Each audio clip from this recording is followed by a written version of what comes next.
here's a look at the New York Stock Exchange for the opening bell. No stuffed animal. Where's Jeffrey when you need him? All right, and there you have that opening bell on Wall Street on this Friday morning, and really all morning long. I think the market is continuing to watch the fallout, Brad, on Snap. That is going to be another very ugly earnings day for this company, but potentially many of the companies that play in that sphere with Snap.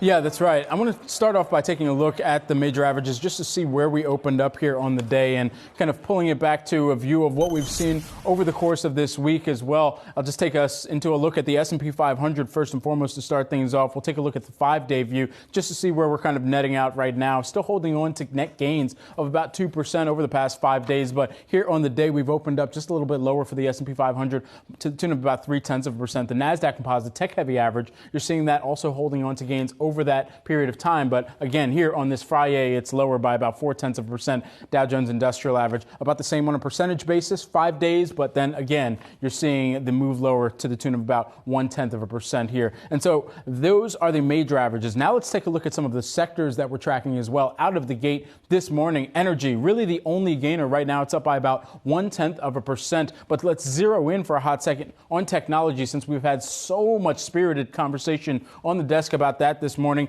And we'll kind of pull that out to, well, let's give it a year-to-date view just to see exactly where we've moved. Yeah, down 30% year-to-date. Here today, down about 0.4%. But what's also taking place within the tape here on the day is, of course, the earnings that have continued to come out, and the earnings last night from Snap, particularly, that had rocked some of the social media names. And let's take a look at some of those social media names here out of the gate. Let's just make this equal so you can get a good look at what's taking place. Moving in concert with Snap shares today, you've got Pins down by about 5.7%. Taking a look at Snap shares down by 26% out of the gate on this Friday's trading session, Saz. Just abysmal over there at Snap, Brad. Interesting note, fun fact too, that all-time high in Snap shares about $83 in September 2021. So really just now, that is now under an $8 stock.